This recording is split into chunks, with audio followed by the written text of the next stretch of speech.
Mesdames et messieurs, bonsoir et bienvenue dans l'Invité Culture. Mon invité ce soir est artiste, réalisateur, scénariste, producteur, mais aussi comédien. Figure incontournable du paysage audiovisuel marocain, il s'est imposé par un regard singulier mêlant humour, tendresse et critique sociale.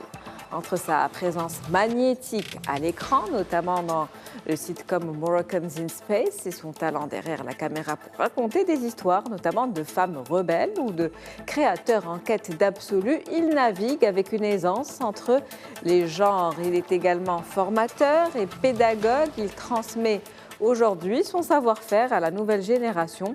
Aujourd'hui, il vient nous parler de son univers, de ses projets et de sa vision d'un cinéma authentique et moderne. Mohamed Achaour, ça va?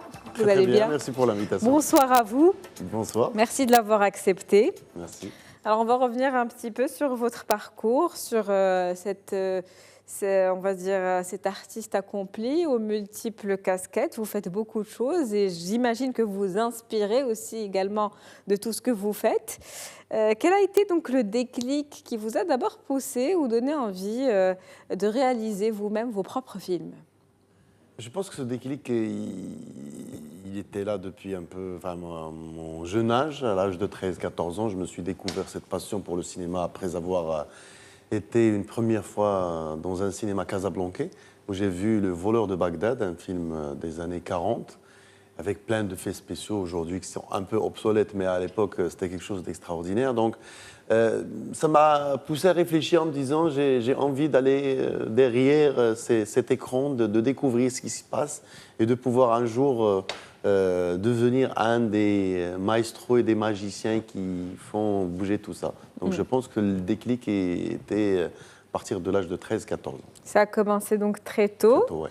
Vous avez fini par réaliser, on va dire, vos objectifs, en tout cas, au vu de la carrière que vous avez.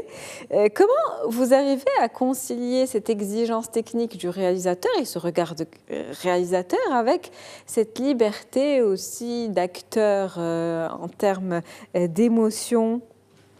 Je pense que je n'ai jamais conçu le travail artistique comme du fonctionnariat. J'ai toujours aimé toucher à plein de choses et de me donner à chaque fois la liberté de prendre des risques dans ce que je fais.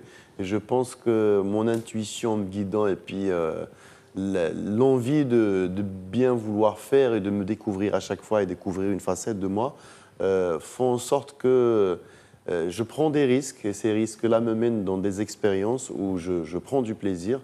Je n'ai pas de notion d'échec ni de réussite, mais au contraire, souvent c'est des expériences et des découvertes. Mmh. En tout cas, le fait d'avoir cette multicasquette, j'imagine que ça vous aide parce que vous avez un regard un peu plus profond des choses et vous pouvez vous mettre à la place du réalisateur, de l'acteur, du comédien, du producteur. Donc, j'imagine que ça aide. Votre premier film s'est intitulé justement Un film. Il traitait de la difficulté de créer. Est-ce que c'est quelque chose qui vous angoisse encore, on va dire syndrome, ou cette angoisse de la page blanche, de ne pas avoir de créativité, de ne pas pouvoir produire ou de ne pas arriver à ce scénario parfait tel qu'on se l'est imaginé? Je pense que ce syndrome existe et existera toujours dans la vie d'un artiste, mais c'est aussi un moteur. C'est pas du tout un obstacle. Je pense que le fait de douter, le fait d'avoir peur, etc., parce qu'on est toujours devant quelque chose d'inconnu. C'est-à-dire que c'est une expérience où, comme j'ai dit tout à l'heure, où l'on découvre des choses sur nous-mêmes, où l'on se découvre. Et puis, il n'y a pas de garantie de réussite et c'est ce qui rend la chose excitante et très intéressante. Après, oui, bien sûr, il y a des acquis, il y a des expériences qui vont faire en sorte qu'on va éviter quelques petits ajustements. Voilà, des ajustements, etc.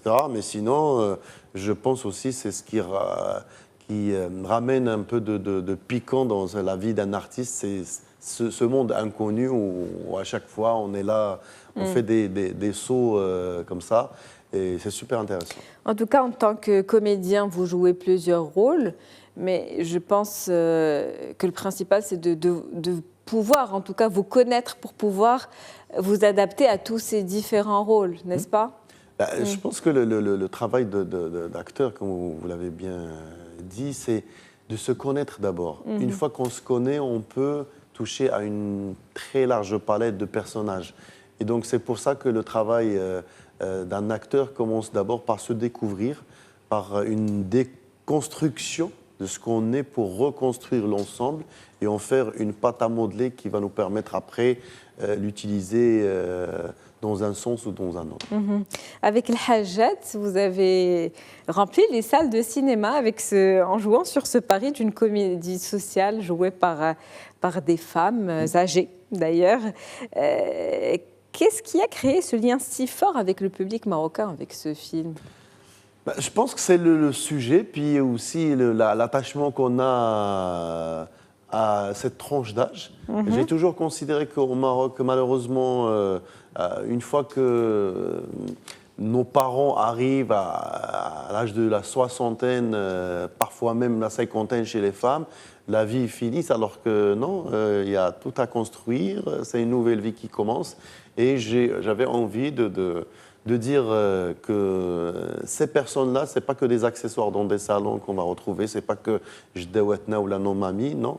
C'est des personnes qui ont encore des choses à vivre, des émotions à découvrir. Et puis, le temps d'un film, le temps d'une histoire, le Hajjat, je me suis permis aussi un peu de bousculer certaines choses. Voilà. Des femmes auxquelles vous rendez d'ailleurs hommage. Ensuite, un peu plus tard, donc dans Moroccan in Space, c'est un registre beaucoup plus... Différent, on va dire. Vous jouez sur plusieurs genres, comme je le disais tout à l'heure en introduction. Est-ce que la science-fiction, le fantastique, est un genre que vous avez envie d'explorer encore davantage? Oui, parce que d'abord, c'est une jouissance infinie par rapport à notre imagination. C'est des mondes qu'on invente et qui n'existent pas. Et comme dans l'expérience... de Maraïb al-Fada au Moroccan in Space, mélangeant la science-fiction à l'humour aussi, parce que voilà, c'est plus un secret pour personne, j'adore l'humour, j'en mets partout là où je peux. Ça fait du bien, nous aussi on a envie de rigoler, on en a besoin dans un monde en pleine mutation. Exactement. Et où se passe beaucoup de choses. Je pense que la pilule passe plus avec l'humour parfois concernant certains sujets qui aujourd'hui... Voilà, avec le contexte mondial et tout. Et puis certains messages, effectivement, très sérieux peuvent résonner beaucoup mieux quand ça passe par l'humour. Vous avez été très impliqué dans la formation des acteurs au Maroc, la jeune génération, je le disais tout à l'heure également en introduction, via le screen acting.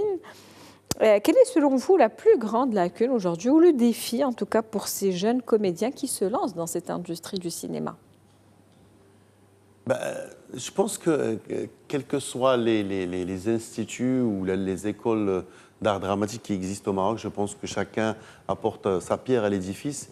Et on a aujourd'hui des acteurs et des actrices de rang international. Ce qui manque, c'est la production.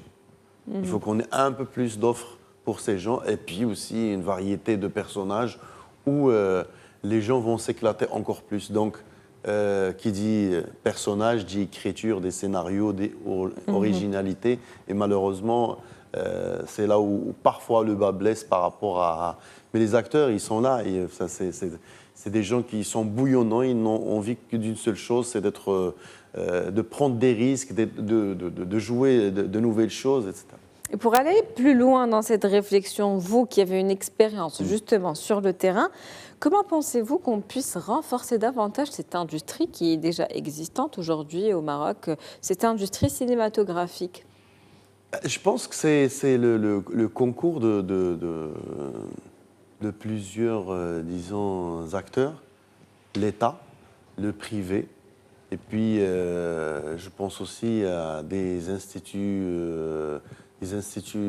privés spécialisés qui, si on travaille ensemble et qu'on lance une industrie cinématographique ou télévisuelle, comme aujourd'hui on a lancé une industrie du football, qui marche super bien et qui donne des résultats. Je pense aussi que si on mise sur l'audiovisuel et sur la fiction et qu'on puisse l'exporter comme d'autres pays l'ont fait avant nous, ça ne pourrait que marcher parce qu'on a un patrimoine historique extraordinaire où l'on peut puiser. Puis voilà, un pays magnifique, des décors extraordinaires, des techniciens super calés. Donc voilà.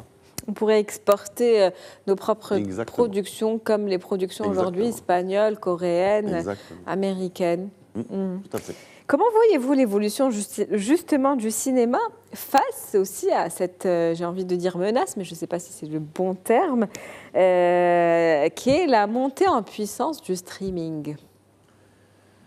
Alors, je pense que le cinéma, il a toujours résisté à plein de choses. Il a résisté d'abord à la télé, après il résiste encore aux plateformes.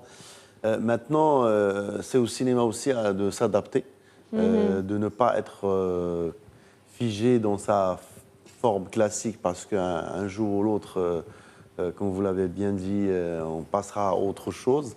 Et je pense que les gens qui sont dans l'industrie le savent et ils se préparent à cette étape-là. Mais moi, ce qui m'intéresse, c'est vraiment l'essence même du cinéma ou de la créativité au centre, avec un réalisateur, des acteurs, une histoire, où l'on fera toujours rêver les gens, parce que ça, par contre, ça existe depuis des millénaires sous des formes soit littéraires, soit de contes, soit beaucoup plus visuelles comme le cinéma. Donc je pense que moi, je ne me fais pas de soucis par rapport à ça. C'est plus impactant, effectivement. Pour conclure, est-ce que vous pourriez nous parler de vos projets actuellement en cours? Mon projet, l'un de mes projets en cours, effectivement, c'est un centre de formation et de coaching en acting ici, dans la ville de Rabat, où je me fais un plaisir de partager avec d'autres profs notre savoir et puis donner aussi surtout de l'espoir à cette jeunesse montante. Et puis, préparation d'un prochain long métrage qui verra le jour d'ici une année. Voilà. On a hâte, en tout cas, de regarder ça en grand écran, n'est-ce pas, au cinéma. Grand écran, exactement. On a hâte. Merci à vous, Mohamed Achaour. C'était un plaisir de vous avoir comme invité ce soir. Un dernier message pour le public, peut-être, avant de nous quitter. Toujours aller au cinéma, encourager l'art et découvrir ce qui se passe chez vous. C'est enthousiasmant et encourageant pour nous, artistes.